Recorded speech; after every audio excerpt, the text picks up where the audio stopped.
for that reading. Well, for those who are joining us on the podcast, great to have you with us as well. And for those who are live in person here this morning, it's really good to be able to share this time with you. In our hopes of a quick return back to Jerusalem for the captives of Babylon had finally been dashed. It had been 25 years since Hananiah, Mishael, and Azariah had been taken captive by Nebuchadnezzar to Babylon. The mountains of Jerusalem were a distant memory for these men who now lived and served in the plains of Babylon. So much had changed since these strong, healthy, good-looking teenagers had arrived. To assist in their assimilation into the Chaldean culture, they were renamed. Replacing the names that referred to their god, they were named after the gods of the Babylonians. Hananiah, grace of the Lord, became Shadrach, servant of the sun god.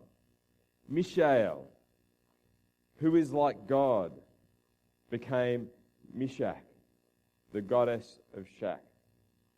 And Azariah, which meant the Lord is help, became not Bendigo, but Abednego, servant of Nebo.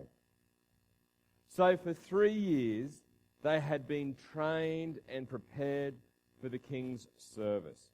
And at the end of this period, their outstanding ability caught the eye of the king, so that these 3 young men were appointed to the regular staff of advisors for the king.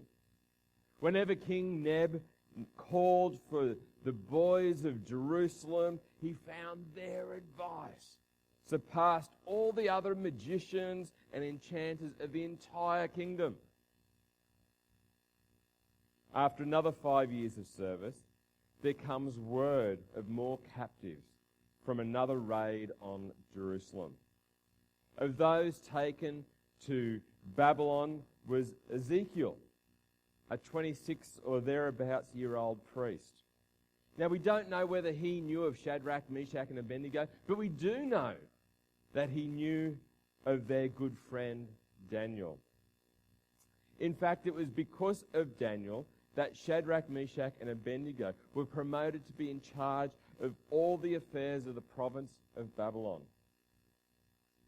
So for another 10 to 15 years, things went along pretty much as normal for these men, now in their late 30s to early 40s.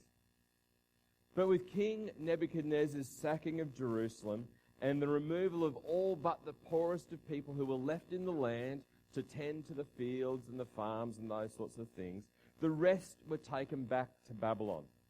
And tensions were on the rise. We pick up the story in around 580 BC, as recorded in Daniel chapter 3. And if you've got your Bibles, I'd invite you to turn to Daniel chapter 3. It's around 150 years before the events that we read about of Nehemiah, that we've been spending some time as a church family looking at. So for around 25 years, King Nebuchadnezzar had been assimilating people from the surrounding nations into the Chaldean way of life. But now, with the latest influx of foreigners and their fascination with their own gods, and especially for the Israelites and their fascination and their pursuit of worship of a God who had no form, King Nebuchadnezzar needed to flex his muscle. And it's amazing what can be achieved when you are the dominant empire. And King Neb wanted to establish himself as boss. So to press home his rule, King Nebuchadnezzar had his craftsmen create this huge statue. Now, statues built around this era were not uncommon. They were an opportunity to make a bit of a statement. They were a way of showing off, to reinforce the dominance of your authority and the compliance of the people to the nation's religion. And when they were made of the divine, they helped to endorse the national religion as well. And we also discover that, kind of by sheer coincidence, maybe not, it just so happened to endorse the king's divinely appointed supremacy as their king. Around 60 years later, in what we now know as Turkey, Herodotus records a statue of the god Bel being made of 22 tons of gold. Today's equivalent in dollar value would have been around $1.1 billion worth of gold in the raw state. And then you would have had the craftsman building this statue. So statues could be lavish. And whether King Nebuchadnezzar's gold statue was solid gold and just gold plated, doesn't really matter, because this 27-metre tall statue, or the equivalent of about 8 stories high and 2.7 metres wide, this gold statue could be seen over the plains of Babylon for miles as it glistened in the sun. For the average captive, they would still be looking at their hometown leaders for guidance, for clues on how to behave and what to do.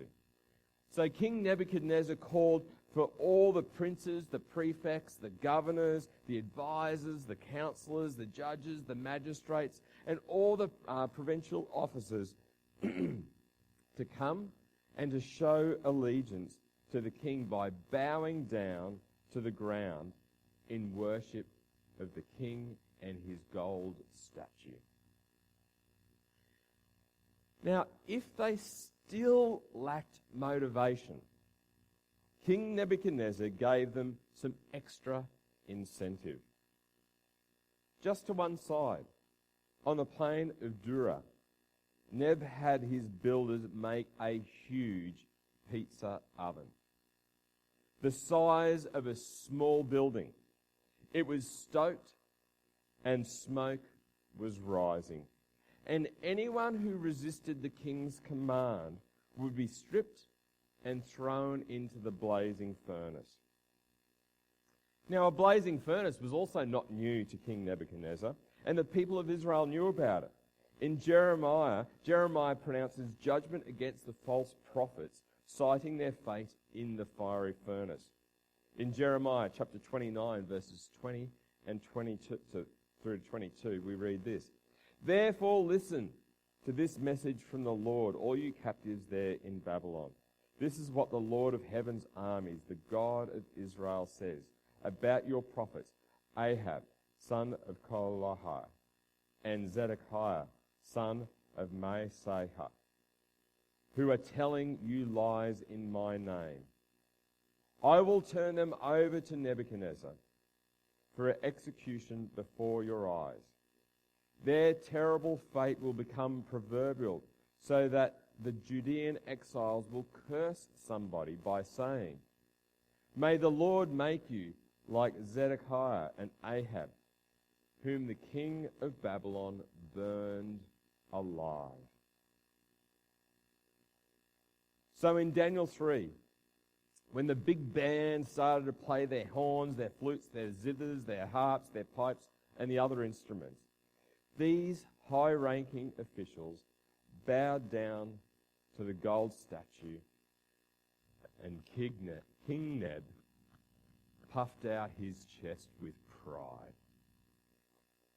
Centuries earlier, the prophetic leader Moses predicted this day when the Hebrew people would face such a situation. In Deuteronomy chapter 4, verses 26 through to 29, we read this: "Today, I call on heaven and earth as witnesses against you. If you break my covenant, you will quickly disappear from the land you are crossing the Jordan to occupy. You will live there only a short time. Then you will be utterly destroyed.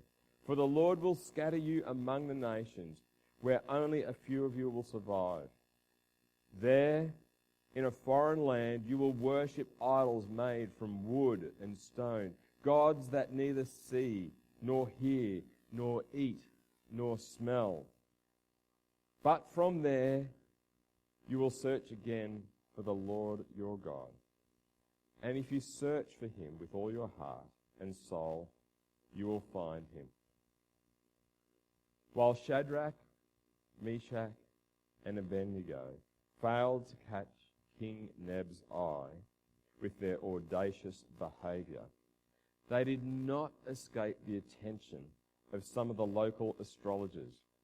Now, whether it was out of envy or a case of the classic tall poppy syndrome, or just trying to suck up to the king, these dobbers ratted out the Jews. With fists and spit flying in all directions, King Neb screamed for these three traitors to appear before him and quiver. Post haste, these three obstinate officials were dragged before King Neb. In verse 14 of chapter 3 of Daniel, we read this: "Is it true, Shadrach, Meshach, and Abednego, that you refuse to serve my gods or to worship the gold statue I have set up?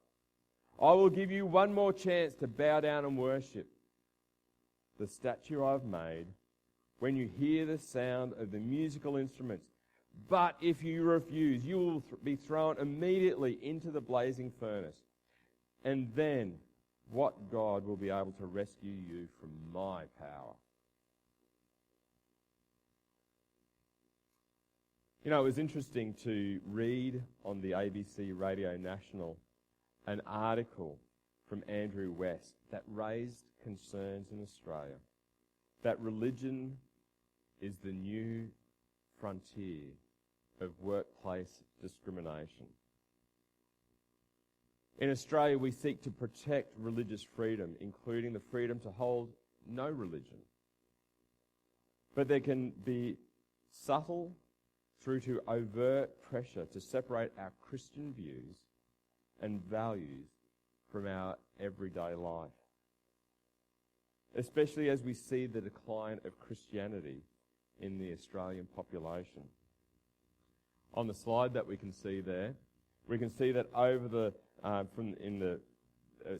slide of the Australian Bureau of Statistics census from 2016. And over the last 50 years, the greatest shift has not been by the rise of religions like Islam, but by the decline of Christianity, coupled with a 29% rise in people identifying as having no religion. Those in the 18 to 34-year-old age bracket, that second group down, are least likely to identify as Christian and most likely to identify with no religion. And according to an ABC report that I was reading, in Clifton Hill, just 5 kilometres to the south of us, 55% of the population identifies as having no religion. As followers of Jesus, we need to be prepared for and accept that there will come times when our belief in Jesus will not be palatable to those around us. And in times such as that, it can be worthy for us to consider, how might we respond? You know those times when you're asked, what did you do on the weekend? And we may be tempted to skirt around the fact that we went to church, instead saying, oh, well, I just hung out with some friends, or I went over to my relative's place, or spent time with the family. When we join in with the boys laughing at a sexist joke. When we gossip so that our neighbours or friends accept us. Or it can be even more subtle than that. Those times when we might be tempted to cheat on an exam, or to fudge figures in business or on our tax return. When the challenge comes, when the pressure is on, are we prepared to be different, to stand out from the crowd and to be counted, regardless of the cost? All those years ago, Shadrach, Meshach, and Abednego was faced with a life and death choice. Take a stand for God or submit to the boss whose authority was being challenged by their values. And there was King Nebuchadnezzar in full-blown rage. I'm going to give you guys one more chance to capitulate. Otherwise, you are toast. Literally. What impressed me is that these three guys did not need to go away and consider their positions.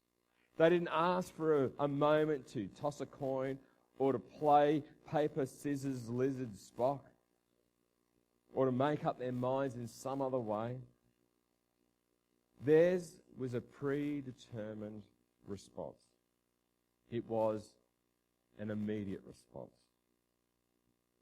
If they were seen to stand out from the crowd, if they drew the attention of the boss, if they were threatened with a roasting, regardless of the cost, they were followers of Yahweh God. Let's look at their response in Daniel chapter 3, verses 16 to 18.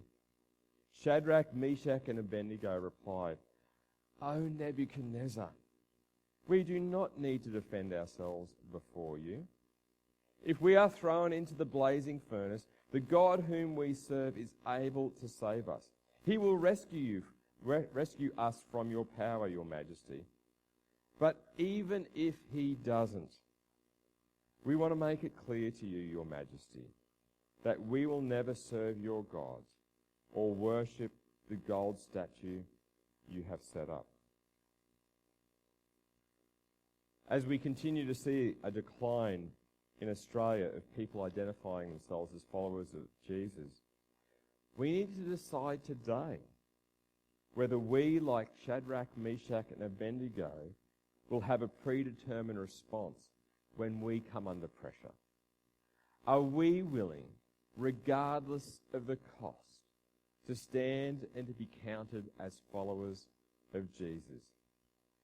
To identify ourselves by our words and our actions as people who put Yahweh God as number one in our life. If you are prepared to do that, then Jesus guarantees that challenges to our faith will come. Hours before he was sentenced to die like a criminal, Jesus said to his followers in John chapter 15, verses 18 to 21, if the world hates you, remember, it hated me first. The world would love you as one of its own if you belong to it, but you are no longer a part of the world. I chose you to come out of the world, so it hates you. Do you remember what I told you? A slave is not greater than the master. Since they persecuted me, naturally they will persecute you. And if they had listened to me, they would listen to you. They will do all of this because of me, for they have rejected the one who sent me. Now, this does not mean that we go around playing the victim with a woe-is-me attitude.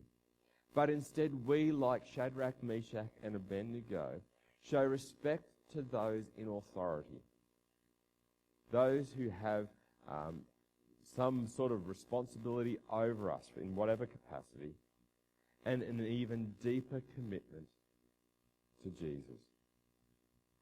And while for Shadrach, Meshach, and Abednego, they were indeed rescued by Yahweh God, we need to understand that God does not guarantee that we will come out of these times of challenge unscathed. Our reading from Hebrews chapter 11 that John read before testifies that there are these cloud of witnesses who suffered and even died rather than to compromise their faith. So what about us today?